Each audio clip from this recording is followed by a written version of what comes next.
사무엘서는 본래 한 권의 책입니다. 지금은 상하권으로 나눠져 있지만 히브리 성경이 헬라어로 번역되면서 두 권으로 나눠지게 되었습니다.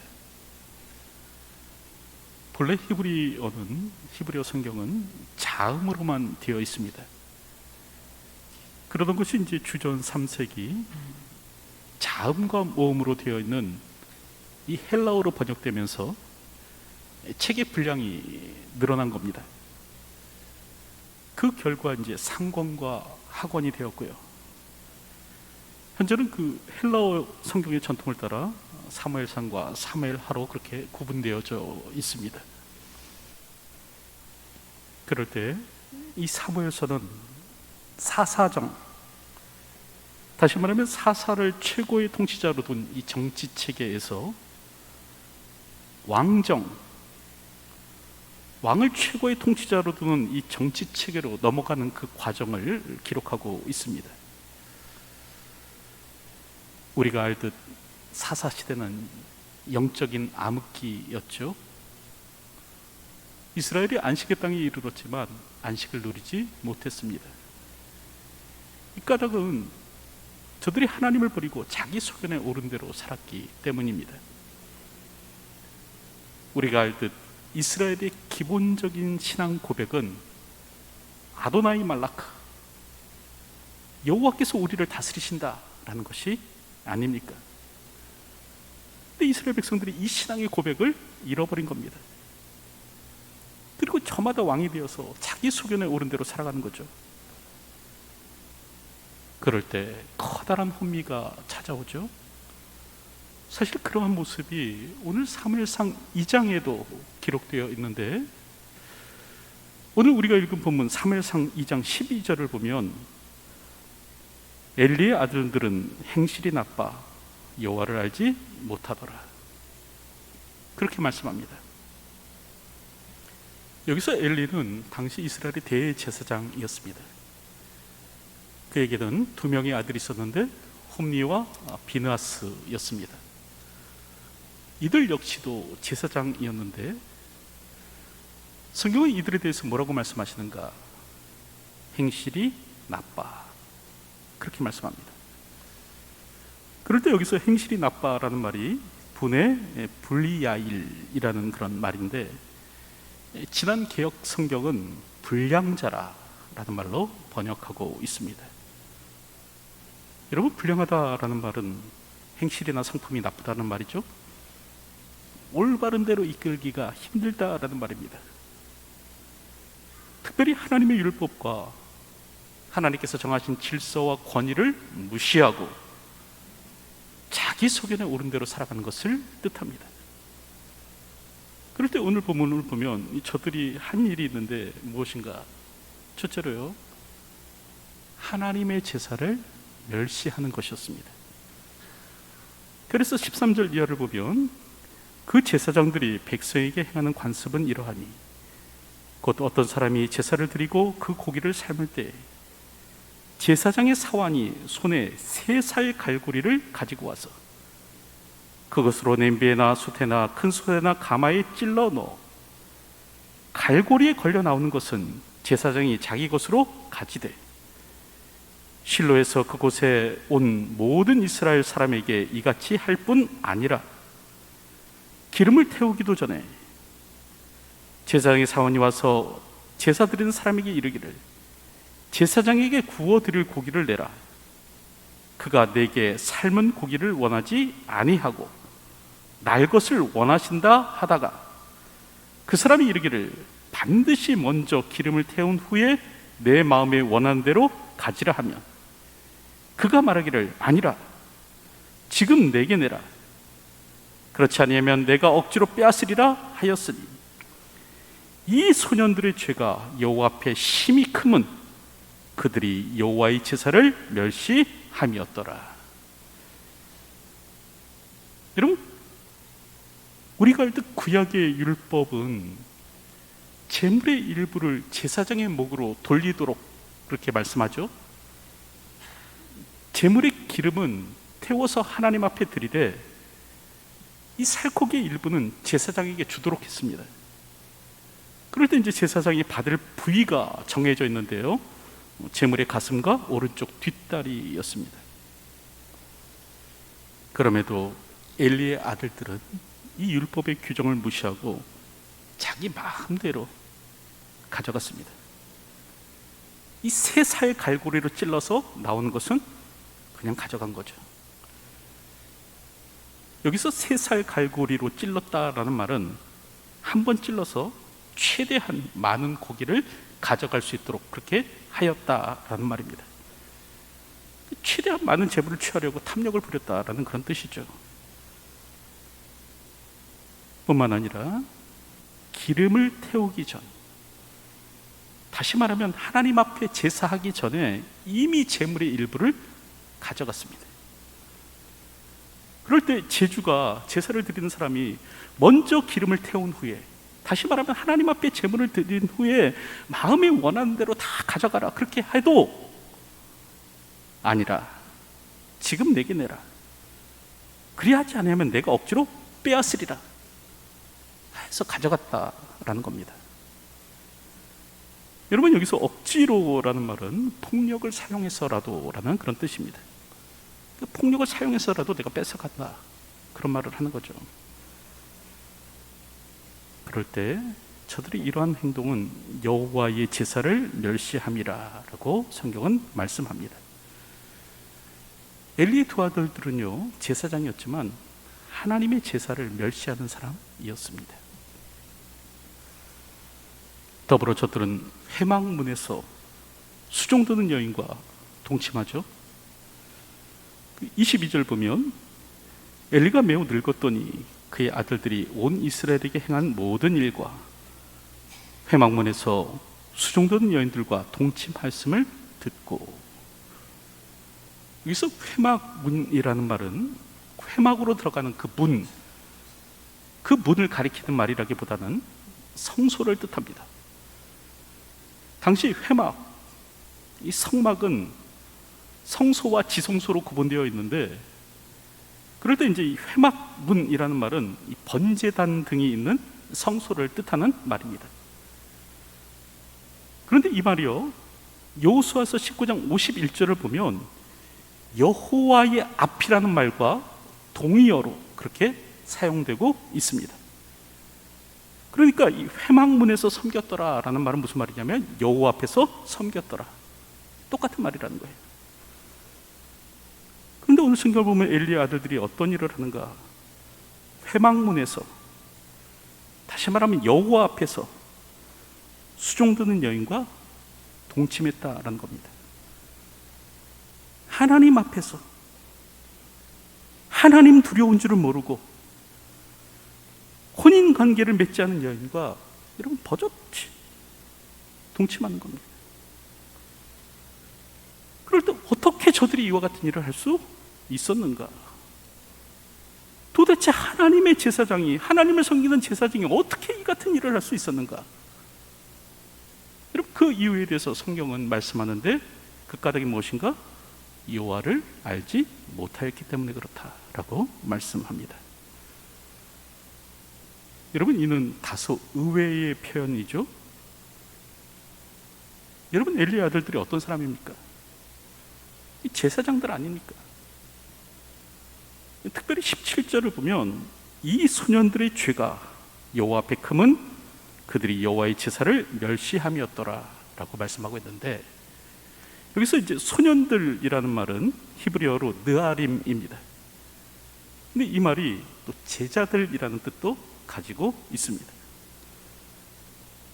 그럴 때 당시 사람이, 레위인이 이 제사장직을 감당하려면 최소 나이가 30세 이상이 되어야만 했습니다. 그래서 민수기 4장 2절을 보면 그렇게 말씀하는데요, 레위 자손 중에서 고앗 자손을 그들의 종족과 조상의 가문을 따라 집계할지니 곧 30세 이상으로 50세까지 회막의 일을 하기 위하여. 여러분, 그렇게 말씀합니다. 30세 이상으로 50세까지 회막의 일을 하였다라는 거죠. 여러분, 그렇다고 한다면 이 엘리의 아들들이 당시 제사장의 역할을 했다고 한다면 30이 넘은 거죠. 그럴 때 이 느아림이라는 단어를 소년들로 번역한 것은 사실은 조금 좋은 번역은 아닌 것 같습니다. 제자들이라는 번역이 좀 더 나을 것 같습니다. 그럴 때 여러분, 이 느아림이라는 이 말은 뭐냐면, 이 엘리의 아들들은 제사장으로서 정식 신학 교육을 받은 사람들이다라는 그런 의미입니다. 당대의 최고의 신학 교육을 받은 사람들, 제자들이었다라는 거죠. 그럼에도 그들이 여호와를 알지 못하였다라고 성경은 말씀합니다. 엘리의 아들들이 여호와를 알지 못하였다. 여러분, 이 말은요, 저들이 하나님에 대한 지식이 부족했다라는 말은 아닙니다. 신학적으로, 이론적으로 하나님께 대한 지식이 모자랐다, 그런 말이 아닙니다. 엘리의 아들들이 하나님 여호와를 알지 못했다라는 말은 무슨 말이냐면, 저들이 하나님을 인격적으로 만나지 못했다는 말이에요. 그래서 하나님을 하나님으로 인정하지 않고, 하나님께 대한 두려움 없이 하나님을 업신여기고 자기 속에는 옳은 대로 살았다라는 것이죠. 하나님께 대한 이론적 지식이 하나님을 알므로 이어지는 것은 아닙니다. 하나님께 대한 신학적 지식을 많이 가졌다고 해서 하나님과의 인격적 만남을 만나고 살아가는 것은 아니라는 거죠. 하나님에 대한 지식이 하나님을 아는 것이라고 한다면, 여러분, 바리새인들이 가장 예수님을 잘 믿어야만 했습니다. 오늘 우리의 지식이 하나님을 아는 것이라고 한다면, 사실은 이제 신학대학 나온 사람들이, 목사님들이 예수님을 가장 잘 믿어야 하겠죠. 하지만 반드시 그런 것은 아니죠. knowing about과 knowing은 그 의미가 다릅니다. knowing about, 무엇에 대해서 알다라는 말은 무슨 말이냐면, 그 사람에 대한 정보를 아는 거예요. 그 사람의 나이가 어떻고, 고향은 어떻고, 혈액형은 뭐고, 출신은 어디고, 사람에 대한 정보를 아는 것, 이건 knowing about 이고요. 여러분, knowing이라는 말은 그 사람을 아는 겁니다. 인간적으로, 인격적으로 서로 아는 거죠. 서로 친밀하게 지내는 것을 의미합니다. 이는 우리가 문재인 대통령에 대해서 아는 것과도 같은데, 여러분, 오늘 우리는 문재인 대통령에 대해서 알고 있죠. 그의 고향 경상도 출신인 것, 대학 경희대 출신인 것, 경력 인권 변호사 출신인 것, 또 고 노무현 대통령과 친밀한 관계에 있었다는 것, 여러분, 우리가 다 잘 알고 있지 않습니까? 하지만 그것이 곧 대통령을 아는 것은 아닙니다.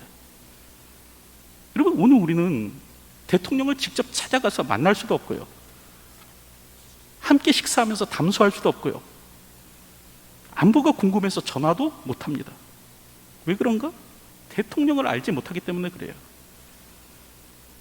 대통령에 대해서 아는 것과 대통령을 아는 것은 서로 다른 겁니다. 마찬가지로 하나님에 대해서 아는 것과 하나님을 아는 것은 서로 다릅니다. 하나님에 대해서는 많이 알 수 있어요. 많은 정보를 가지고 있을 수 있어요. 하지만 하나님에 대해서 많이 안다고 해서 그것이 곧 하나님을 아는 것은 아니라는 거죠. 그럼에도 이 땅에 많은 사람들이 하나님에 대해서 아는 것으로 머물러 살죠.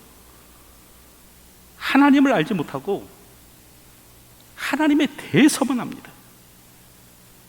그래서 주기도문도 외우고 사도신경도 외울 수 있지만, 뭐 하나님과의 인격적 만남은 갖지 못하고 사는 거예요. 그럴 때 호세아 선지자는, 그러므로 우리가 여호와를 알자, 힘써 여호와를 알자, 그의 나타나심은 새벽빛같이 어김없나니 비와 같이, 땅을 적시는 늦은 비와 같이 우리에게 임하시리라, 그렇게 말합니다. 하나님을 알아야 된다는 거예요. 힘써 하나님을 알아야 된다는 거예요. 오늘도 하나님을 아는 사람으로 사시는 분들이 되셨으면 합니다. 한 아버지와 아들이 과수원 옆을 지나가고 있었는데 이 탐스럽게 익은 이 과일을 보자 그 아버지가 그냥 지나칠 수가 없는 겁니다. 그래서 아들에게 이제 망을 보도록 시켰습니다. 그리고 나무에 과일을 따르는 순간 아들이 다급하게 외칩니다. 아버지, 누가 보고 있어요?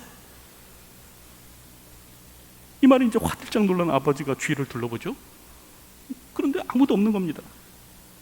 그래서 다시 과일을 따려고 하던데 이때 또다시 아들이 다급하게 소리치는 겁니다. 아버지, 누가 보고 있어요? 이 말에 이제 깜짝 놀란 아버지가 다시 주위를 살펴봤더니 이번에도 주위에 아무도 없는 겁니다. 그러자 이 아버지는 아들을 보고 화를 내죠. 주위에 아무도 없는데 왜 누가 본다고 하느냐, 그런 말을 합니다. 그때 이 아들은 아버지에게 그렇게 말했다고 합니다. 저 위에서 하나님이 보고 계셔요. 여러분, 이게 바로 하나님을 아는 사람입니다. 하나님에 대해서 아는 사람이 아니라 하나님을 아는 사람이죠. 여러분, 오늘 우리는 이론적으로 하나님을 아는 것이 아니라 참으로 하나님을 아는 사람이 되어야 합니다. 하나님을 안다고 하면서 예배를 기망할 수는 없는 거고요. 하나님을 안다고 하면서 음란한 행위, 부도덕한 행위 할 수 없는 겁니다. 여러분, 오늘 우리는 하나님을 아는 사람으로 살아야 하는데, 특별히 요한복음 17장 3절을 보면 그렇게 말씀하죠. 영생은 곧 유일하신 참 하나님과 그가 보낸 자 예수 그리스도를 아는 것이니이다. 영생이 뭔가? 아는 거래요. 하나님과 예수님에 대해서 아는 것, 이게 영생이라는 겁니다. 그런데 여기서 안다라는 말은 이론적 지식을 가지고 있다는 말이 아니고요, 하나님과 친밀하게 인격적으로 서로를 아는 것을 뜻합니다. 오늘도 주어진 삶을 살아갈 때 친밀함 가운데서 하나님을 만나며 하나님을 아는 자로 이 땅을 살아갈 수 있는 저희들이 되어야 할 것입니다. 그런데 오늘 본문을 보면 엘리 아들들이 그러지 못한 거예요. 그럴 때 사무엘상 2장 24절을 보면 다음과 같이 말씀하는데, 이제 엘리가 그 아들들에게 그렇게 말을 합니다. 내 아들들아, 그리하지 말라. 내게 들리는 소문이 좋지 아니하니라. 너희가 여호와의 백성으로 범죄하게 하는도다. 지금 엘리는 자신의 아들들에 관한 소문을 들은 겁니다. 그럴 때 그는 듣고 조사하지 않았습니다. 마음만 먹으면 대제사장으로서 이 소문의 진위가 이게 참인지 거짓인지 금방 밝혀낼 수 있음에도 불구하고 그는 그렇게 하지 않습니다. 그리고 이제 자신들의 아들에 관한 얘기를 단지 소문으로만, 풍문으로만 치부해버리는 거예요. 그는 결코 진실과 마주하려 하지 않습니다. 다만 아들들에게 당부하죠. 소문이 좋지 않으니 주의하라. 여러분, 이처럼 오늘 성경을 보면 엘리는 어떤 사람이었는가? 엘리는요, 그냥 맹목적으로 자기 자식만을 위하는 사람이었습니다. 여러분, 그러다 보니까 이제 사무엘상 2장 29절을 보면 그 하나님의 사람이 이 엘리를 꾸짖어요. 이 엘리의 가문에 대해서 책망할 때 그렇게 책망합니다. 너희는 어찌하여 내가 내 초소에서 명령한 내 재물과 예물을 밟으며 내 아들들을 나보다 더 중히 여겨 내 백성 이스라엘이 드리는 가장 좋은 곳으로 너희들을 살찌게 하느냐. 지금 하나님의 사람은 이 엘리를 꾸짖을 때 내 아들들을 나보다 더 중히 여겨, 그런 말을 한 겁니다. 여러분, 자녀를 향한 부모의 사랑은요, 맹목적인 것이 되어서는 안 됩니다. 무조건 감싸는 것이 옳은 것은 아니에요. 책망하지 않는 사랑이 아니라는 거죠.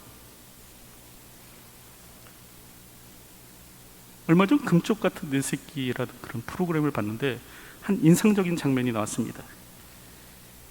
이 아이가 자신의 엄마를 발로 차는 거예요. 근데 이 아이 엄마는요, 그냥 어쩔 줄 몰라만 합니다. 자식이 발로 차는데 그냥 맞기만 할 뿐 아이에 대한 어떤 훈육도 못하는 겁니다. 그때 오은영 박사가 아주 단호하게 얘기하는데, 안 돼. 그거 잘못이야. 사람을 때리는 것은 어떤 이유로도 용납될 수 없어. 아주 단호하게 말을 합니다.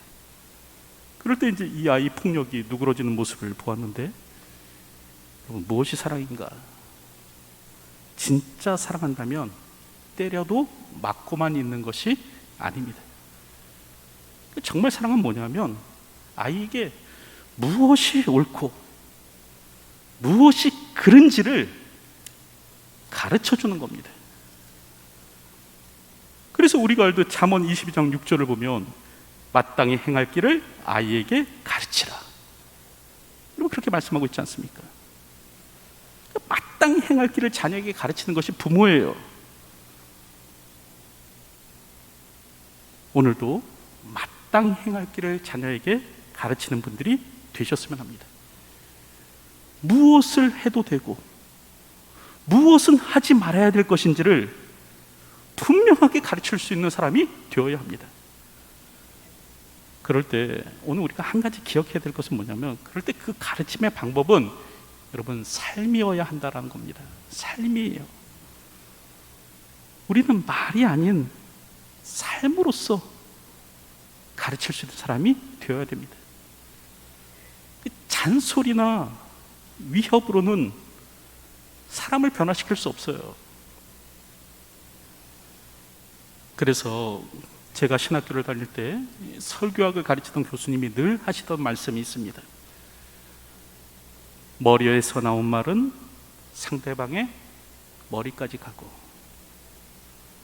가슴에서 나온 말은 상대방의 가슴까지 가며, 삶에서 나온 말은 상대방의 삶까지 간다. 그러니까 말로만이 아니라 삶으로 설교할 수 있는 사람이 되어야 된다, 그런 말씀을 하셨습니다. 마찬가지죠. 오늘 우리 역시도 말이 아닌 삶으로서 아이들을 가르칠 수 있어야 됩니다. 자식은 부모를 비추는 거울입니다. 다시 말하면 내가 똑바로 살아야 자녀들도 똑바로 사는 거예요. 누굴 닮아 저 모양인가? 나를 닮아 저 모양입니다. 이제 말씀을 맺으려고 하는데, 여러분, 오늘 우리는 첫째로 하나님을 아는 자가 되어야 됩니다. 단지 지식적으로 이론적으로 아는 것이 아니라 하나님을 참으로 아는 사람이 되어야 되는 거죠. 둘째는 맹목적 사랑이 아니라 옳고 그름을 분명히 가르치는 사람이 되어야 됩니다. 이 사사시대가 혼미한 건 바로 이 때문이에요. 하나님을 아는 자가 없었고요, 옳고 그름에 대한 명확한 지침이 없더라는 거죠. 그럼에도 오늘 성경을 보면 하나님께서는 한 사람을 준비하십니다. 이런 시대를 위해서 사무엘을 준비하십니다. 21절을 보면 아이 사무엘은 여호와 앞에서 자라니라 말씀하는데, 여러분, 사무엘이 자라고 있는 겁니다. 이를 통해 하나님께서는 이스라엘로 새로운 전환점을 맞게 하시는 겁니다. 자기 소견에 옳은 대로 살아가는 이 시대를 위한 하나님의 대안으로 사무엘을 세우십니다. 오늘도 사무엘과 같이 이 시대의 대안이 되시는 분들이 되셨으면 합니다. 오늘도 여러분을 통해서 하나님께서 이 시대를 바꿔가시기를 축원드립니다. 성경을 보면 하나님께서는 사무엘을 통해서 시대의 어둠을 거두어 가시는데, 여러분, 이처럼 오늘 우리 하나님은 어떤 하나님이신가? 그 인애가 풍성하신 하나님이시죠. 자기 백성을 사랑하시되 끝까지 사랑하시는 분이 우리 하나님이십니다. 그래서 요한복음 13장 1절을 보면 자기 사람들을 사랑하시되 끝까지 사랑하시니라 라고 말씀합니다. 오늘 우리를 끝까지 사랑하신 하나님께서는 아들 예수님도 십자가에 못 박으셨습니다. 이번 주간은 고난주간이죠. 우리를 사랑하신 그 하나님께서 우리를 위해서 하나밖에 없는 독생자도 십자가에 못 박아주신 주간입니다. 오늘도 이 주간을 맞아 우리를 향한 멈추지 않는 하나님의 사랑을 기억할 수 있는 저희들이 되어야 할 것입니다. 하나님을 알지 못하고 자기 소견에 옳은 대로 살아가는 오늘 우리를 위해 독생자까지도 아끼지 않으시고 보내주신 그 하나님의 사랑을 기억하며 오늘도 하나님을 아는 자로 옳고 그름을 분별하여 가르치는 자로, 그래서 이 시대의 대안이 되는 자로 이 땅을 살아가는 저와 여러분들이 되시기를 주님의 이름으로 축원드립니다. 기도하겠습니다. 오늘도 하나님을 아는 자가 되기를 소원합니다. 참으로 하나님을 아는 자가 되게 하여 주시옵소서. 이론적으로 하나님을 아는 것에 머물지 않도록 도와주시고 하나님과의 참된 인격적 만남이 있는 삶이 되게 하여 주시옵소서. 더불어 옳고 그름을 분별하여 가르칠 수 있는 자가 되기를 소원합니다. 무엇이 선인지 무엇이 악인지 분별할 줄 아는 마음 허락하여 주시고 오늘도 맹목적으로 사랑함으로 살아가는 것이 아니라 자녀들에게 하나님의 말씀으로 진리로 잘 양육할 수 있는 주의 백성 되게 하여 주시옵소서. 그리하여 이 시대의 대안이 되는 사람이 되기를 소원합니다. 어두운 시대를 깨우며 이 시대를 밝힐 하나님의 대안으로서 살아가는 저희의 삶이 될 수 있도록 인도하여 주시옵소서. 예수님의 이름으로 기도하옵나이다. 아멘.